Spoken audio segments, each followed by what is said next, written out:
How's it going, guys? It's Dan from Scape, and welcome to my top 3 bosses for players new to bossing.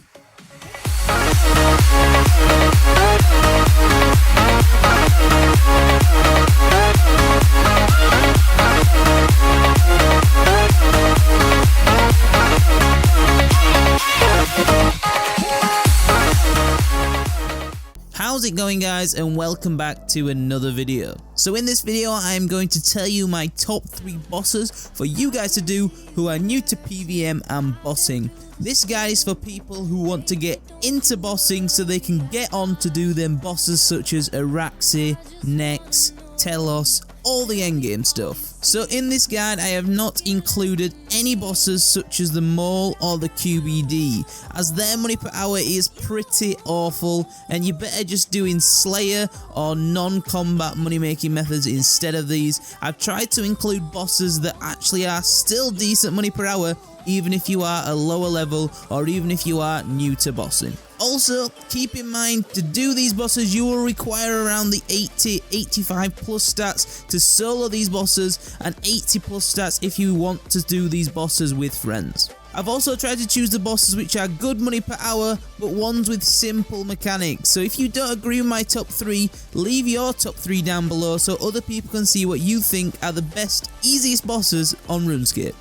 I've also chosen 3 bosses where you're using either magic, melee or range, so if you prefer one attack style, there is a boss for you in this guide. Anyway, I'm going to stop rambling now and I'm going to get into this top 3. Let's go.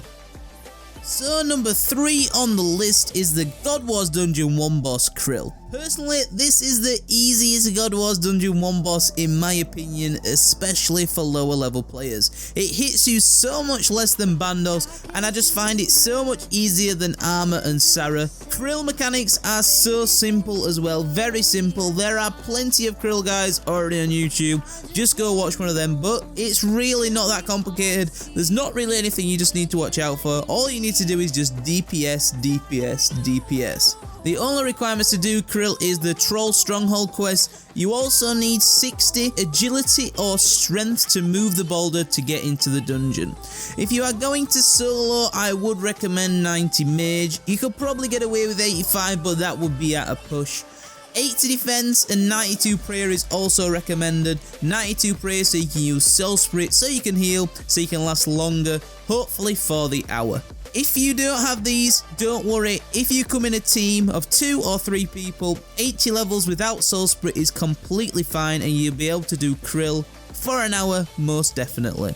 Summoning and herblore wise, 88 summoning is ideal so you can get the unicorn just to help with healing. If not, the best beast of burden you can bring with food, either a war tortoise or a yak. If you are coming solo or duoing, I would at least recommend having the robes of subjugation, which requires 70 defense, or if you can't afford them, the gammadermic armor, which is cheaper but does require 75 defense. Remember to use high tier armor if you can afford it. The more higher tier armor, the longer you'll last and the better you will do. Weapon wise, solo, I would advise at least the chaotic staff from dungeoneering, which requires 80 magic, or at the worst, a staff of light, which is 75 magic. You may struggle to do an hour on your own with the staff of light, but if you are coming in a team of 2, the staff of light will be fine. If you do have the money or the levels, make sure you are using the best magic armor you have, the best weapons you have, just to improve the length of the trips and the kills you're getting per hour. It's just going to increase the money you make per hour. Also, bring a sign of life just in case you accidentally die. You don't know how frustrating it is when you do die. Oh, it just kills me off. From my experience with KRIL, this boss is very consistent with the money. The wines of Zammarac drops add up so nicely and they are so consistent, so you're making money every hour. And then the subjugation drops makes the trips even better, just improves the trips so much. From my experience, I average around 3 mil an hour with max gear, so you can expect around 2 to 3 mil an hour at the lower levels. You could even get more lucky than me and earn over 3 mil an hour. It is totally RNG based.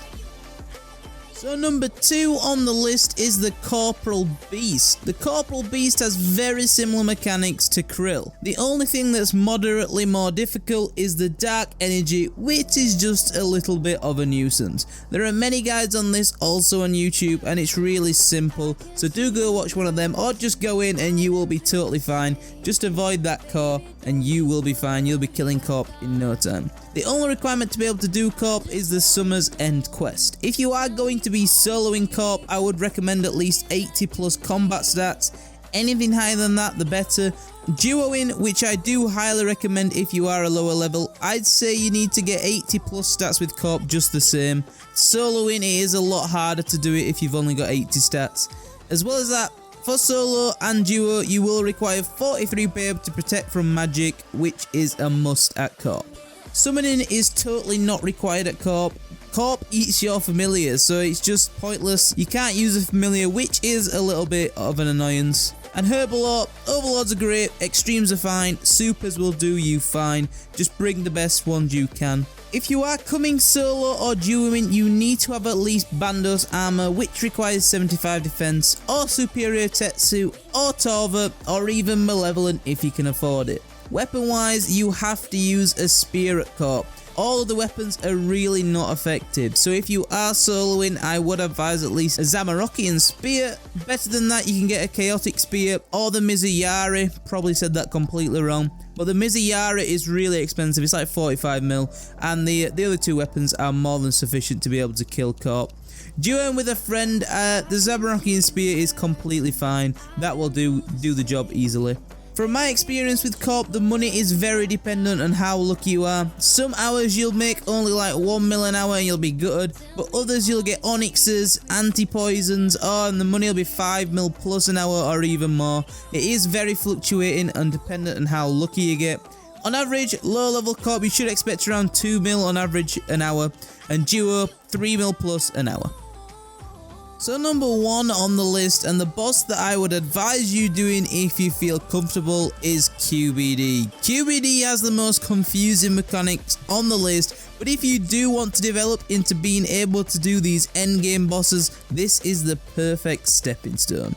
We do have a QBD guide on our channel, so I'll leave that link in the description. I think Job released it ages ago. He got hardly any views and he got really upset about it. So if you could go and watch that video if you are wanting to do QBD, that would be great. I'm sure it'll cheer Joe up.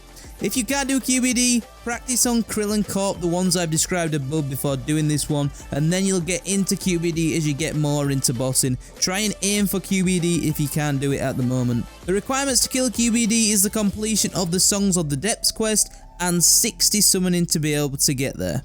If you are going to kill QBD, I recommend at least 90 defense and 90 range. Other useful levels are 96 Herbalo for Overlords, which are really not required, 96 summoning for a pack yak even though it's not really required, 92 prayer for soul split if you can get that. As well as that, I would also recommend at least 85 Herbalo if you don't have the 96, just so you can make super anti-fire potions, just so you're going to take less damage. Coming to QBD, use the best range armor you do have available. I'd say you require at least armored armor to be able to do this efficiently. Other than that, you could bring Pernix, Death Lotus, or Serenic if you can afford it. You could probably squeeze a few kills out using Royal Dragon Eye, but I really would not recommend it, and it's probably not worth your time. Weapons wise, I would not recommend anything lower than an Armadillo crossbow, but the best low level budget weapon that you could use is the Royal Crossbow. Other options would be the Zarite Bow, Ascensions, or the Nox Bow if you can afford or have the levels to use them. Also, remember if you can to try and get Dragonbane arrows or bolts. These are the best thing against QBD. However, you do require 80 smithing and 60 fletching to make these. From my experience with QBD, the money is so good. Low level QBD you can expect around 2 to 3 mil an hour, and high level QBD you're looking at 5 to 6 mil an hour, and it is so consistent. The kills and money is so consistent every kill. You don't have to rely on RNG. Every drop is 200 to 300k. When you get good and get higher level, you'll be doing them under 2 minutes, and the money is just insane. Especially when you get a Visage, and that is just the icing on the cake. Anyways guys, that is the end of this top 3 bosses for players new to PVM and bossing. Good luck on your bossing adventure and remember to not give up. Keep grinding and you will kill these bosses easily in no time. If you have any questions, leave them down below and I'll answer them as soon as possible. And remember to leave below any bosses you think should have made the list to help other players out. Thanks for watching guys, and I'll see you in the next video. Peace.